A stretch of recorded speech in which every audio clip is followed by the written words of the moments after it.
Pendahuluan, Lukas 1 ayat 1-4.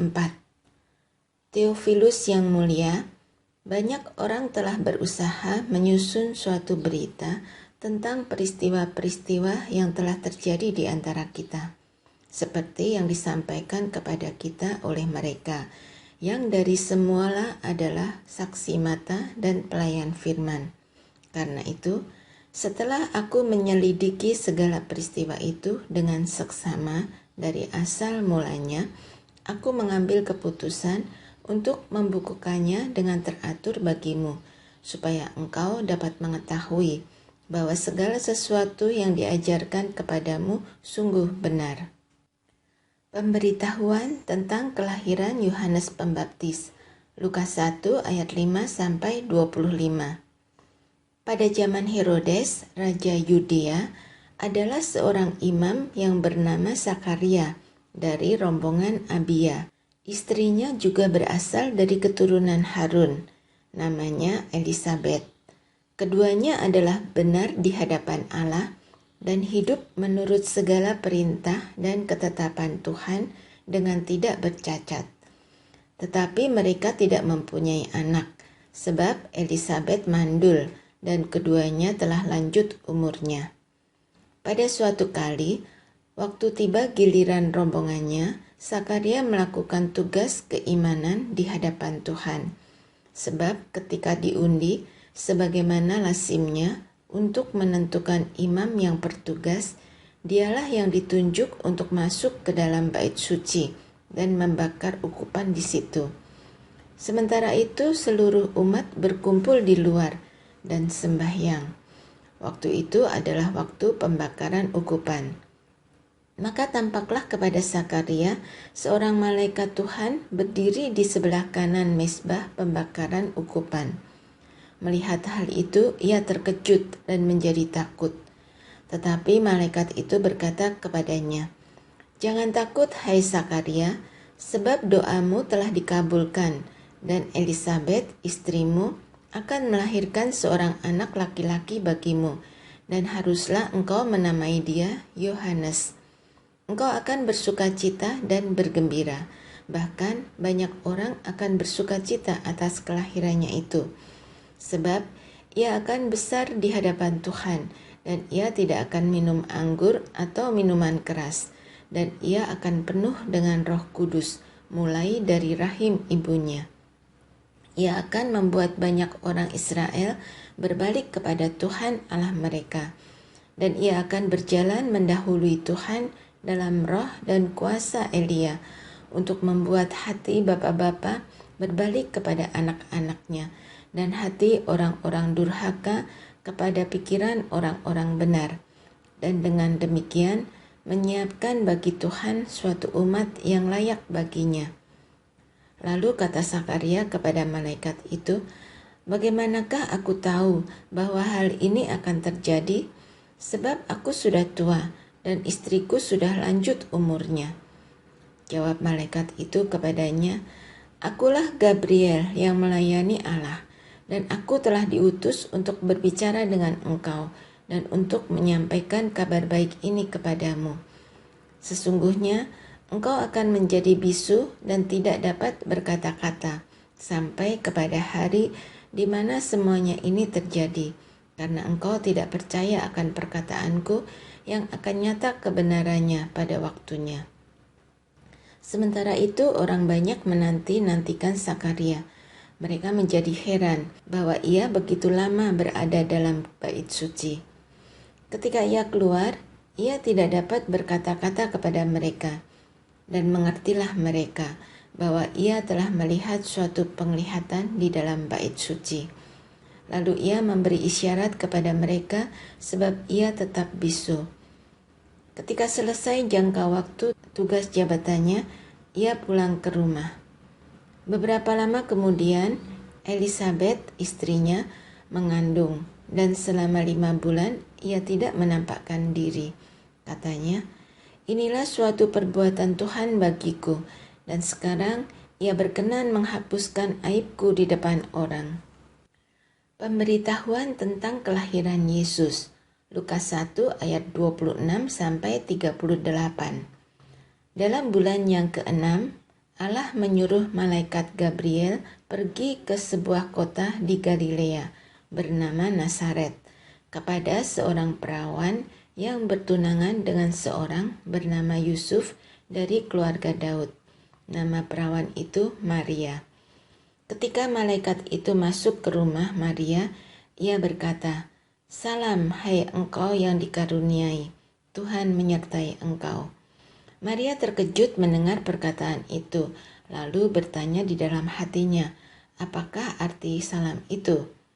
Kata malaikat itu kepadanya, "Jangan takut, hai Maria, sebab engkau beroleh kasih karunia di hadapan Allah. Sesungguhnya engkau akan mengandung dan akan melahirkan seorang anak laki-laki, dan hendaklah engkau menamai dia Yesus. Ia akan menjadi besar dan akan disebut anak Allah yang maha tinggi. Dan Tuhan Allah akan mengaruniakan kepadanya tahta Daud, bapa leluhurnya. Dan ia akan menjadi raja atas kaum keturunan Yakub sampai selama-lamanya, dan kerajaannya tidak akan berkesudahan." Kata Maria kepada malaikat itu, "Bagaimana hal itu mungkin terjadi karena aku belum bersuami?" Jawab malaikat itu kepadanya, "Roh Kudus akan turun atasmu, dan kuasa Allah yang maha tinggi akan menaungi engkau. Sebab itu, anak yang akan kau lahirkan itu akan disebut kudus, anak Allah. Dan sesungguhnya, Elisabet, sanakmu itu, ia pun sedang mengandung seorang anak laki-laki pada hari tuanya. Dan inilah bulan yang ke-6 bagi dia, yang disebut mandul itu. Sebab bagi Allah tidak ada yang mustahil." Kata Maria, "Sesungguhnya aku ini adalah hamba Tuhan. Jadilah padaku menurut perkataanmu itu." Lalu malaikat itu meninggalkan dia. Maria dan Elisabet, Lukas 1 ayat 39 sampai 45. Beberapa waktu kemudian, berangkatlah Maria dan langsung berjalan ke pegunungan menuju sebuah kota di Yehuda. Di situ ia masuk ke rumah Sakaria dan memberi salam kepada Elisabet.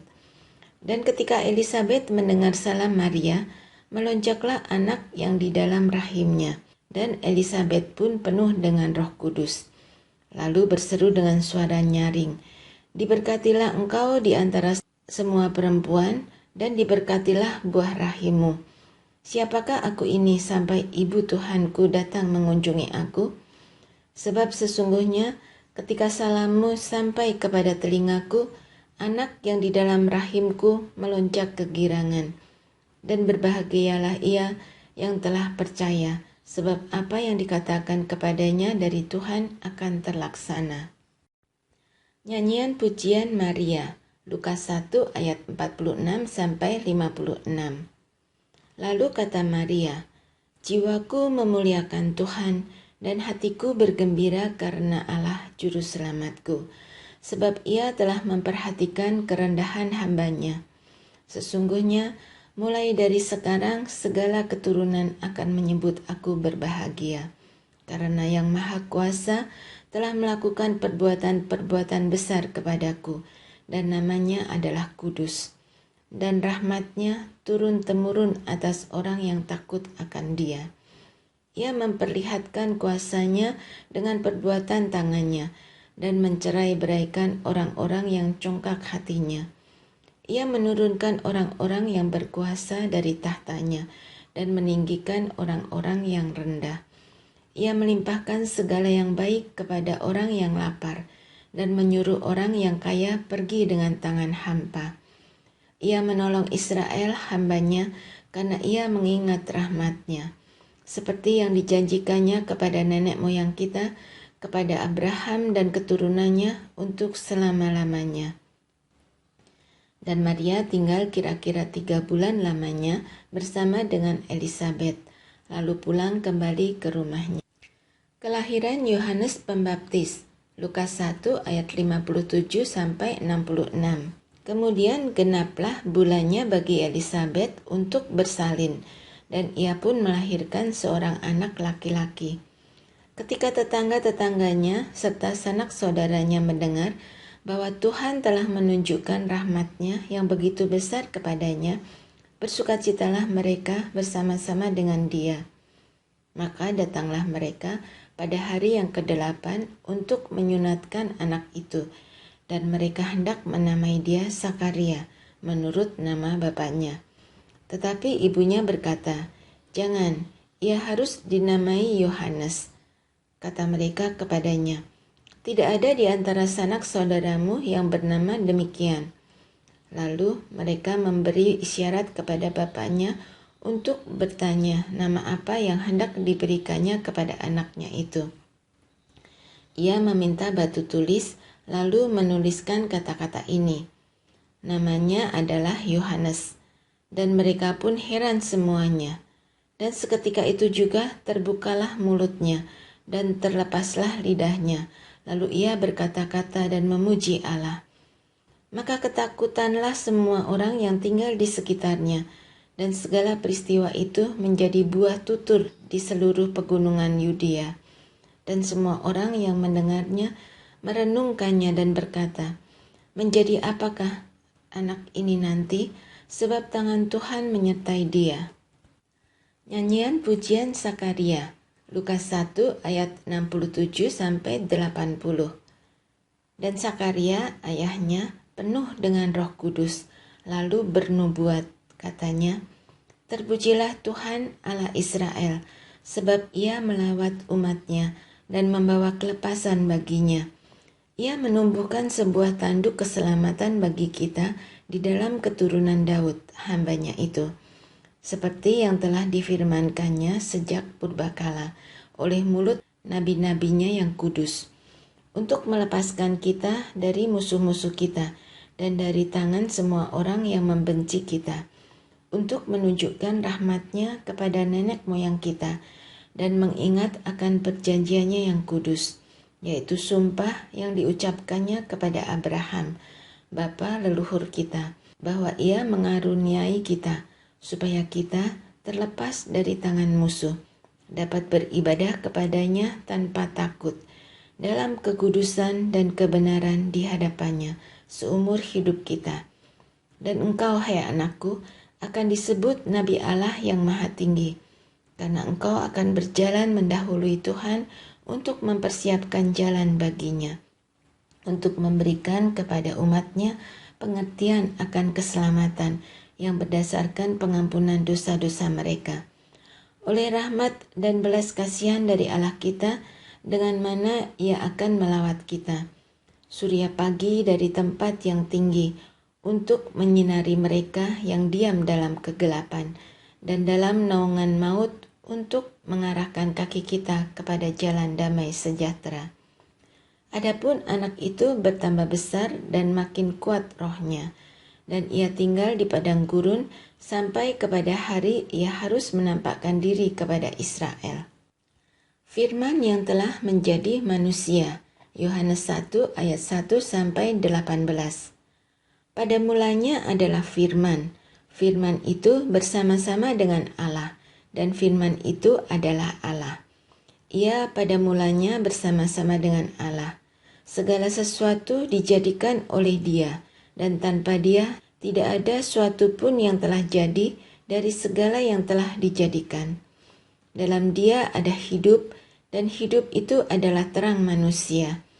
Terang itu bercahaya di dalam kegelapan, dan kegelapan itu tidak menguasainya.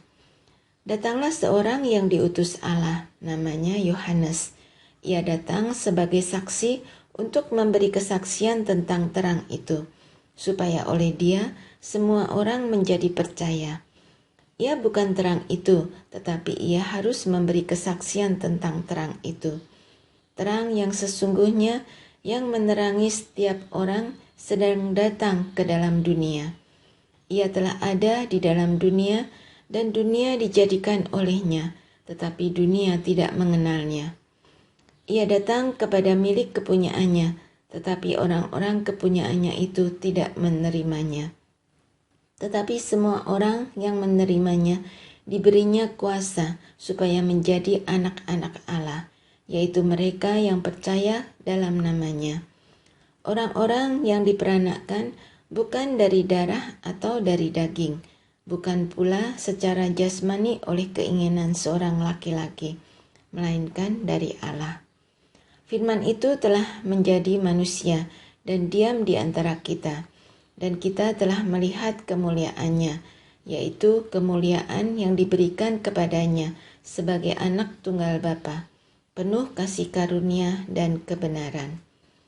Yohanes memberi kesaksian tentang dia dan berseru katanya, "Inilah dia yang kumaksudkan ketika aku berkata, kemudian daripadaku akan datang dia yang telah mendahului aku, sebab dia telah ada sebelum aku.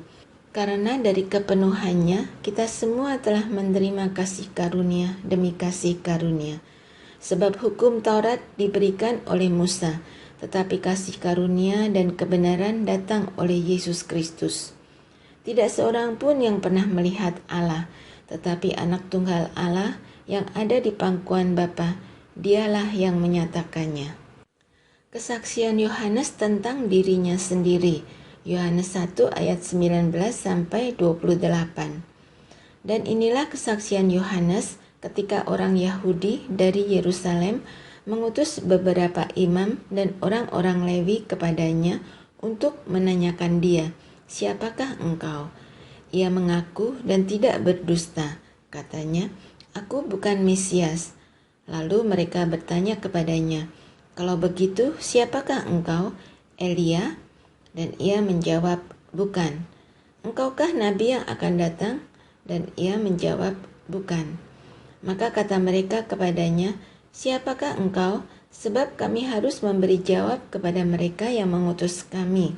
Apakah katamu tentang dirimu sendiri?" Jawabnya, "Akulah suara orang yang berseru-seru di padang gurun, luruskanlah jalan Tuhan, seperti yang telah dikatakan Nabi Yesaya." Dan di antara orang-orang yang diutus itu ada beberapa orang Farisi. Mereka bertanya kepadanya, katanya, "Mengapakah engkau membaptis, jikalau engkau bukan Mesias, bukan Elia, dan bukan Nabi yang akan datang?" Yohanes menjawab mereka, katanya, "Aku membaptis dengan air, tetapi di tengah-tengah kamu berdiri dia yang tidak kamu kenal, yaitu dia yang datang kemudian daripadaku. Membuka tali kasutnya pun aku tidak layak."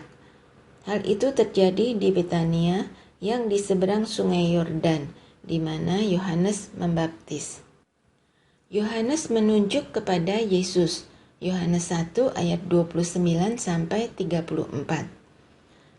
Pada keesokan harinya, Yohanes melihat Yesus datang kepadanya, dan ia berkata, "Lihatlah anak domba Allah yang menghapus dosa dunia.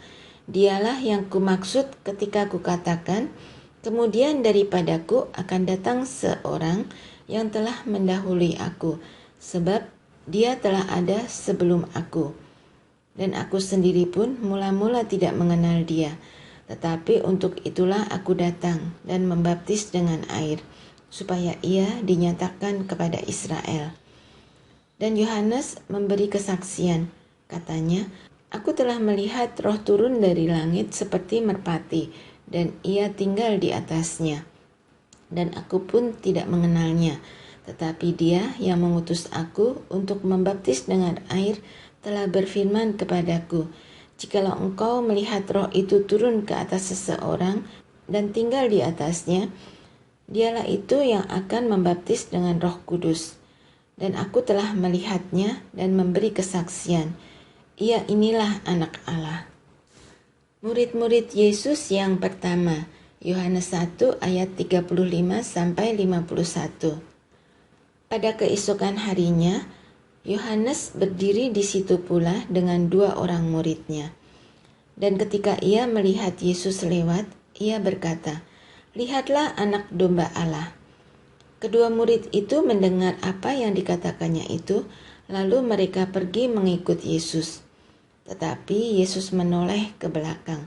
Ia melihat bahwa mereka mengikut dia, lalu berkata kepada mereka, "Apakah yang kamu cari?" Kata mereka kepadanya, "Rabi," artinya guru, di manakah engkau tinggal? Ia berkata kepada mereka, marilah dan kamu akan melihatnya. Mereka pun datang dan melihat di mana ia tinggal. Dan hari itu mereka tinggal bersama-sama dengan dia. Waktu itu kira-kira pukul 4. Salah seorang dari keduanya yang mendengar perkataan Yohanes lalu mengikut Yesus adalah Andreas, saudara Simon Petrus. Andreas mula-mula bertemu dengan Simon, saudaranya, dan ia berkata kepadanya, "Kami telah menemukan Mesias," artinya Kristus. Ia membawanya kepada Yesus. Yesus memandang dia dan berkata, "Engkau Simon, anak Yohanes, engkau akan dinamakan Kefas," artinya Petrus. Pada keesokan harinya, Yesus memutuskan untuk berangkat ke Galilea. Ia bertemu dengan Filipus dan berkata kepadanya, "Ikutlah aku." Filipus itu berasal dari Betsaida, kota Andreas dan Petrus. Filipus bertemu dengan Natanael dan berkata kepadanya, "Kami telah menemukan dia yang disebut oleh Musa dalam kitab Taurat dan oleh para nabi, yaitu Yesus, anak Yusuf dari Nazaret." Kata Natanael kepadanya, "Mungkinkah sesuatu yang baik datang dari Nazaret?" Kata Filipus kepadanya, "Mari dan lihatlah." Yesus melihat Natanael datang kepadanya, lalu berkata tentang dia, "Lihat, inilah seorang Israel sejati, tidak ada kepalsuan di dalamnya." Kata Natanael kepadanya, "Bagaimana engkau mengenal aku?" Jawab Yesus kepadanya, "Sebelum Filipus memanggil engkau, aku telah melihat engkau di bawah pohon ara." Kata Natanael kepadanya, "Rabi, engkau anak Allah, engkau raja orang Israel." Yesus menjawab katanya, "Karena aku berkata kepadamu, aku melihat engkau di bawah pohon ara, maka engkau percaya? Engkau akan melihat hal-hal yang lebih besar daripada itu." Lalu kata Yesus kepadanya, "Aku berkata kepadamu, sesungguhnya engkau akan melihat langit terbuka dan malaikat-malaikat Allah turun naik kepada Anak Manusia."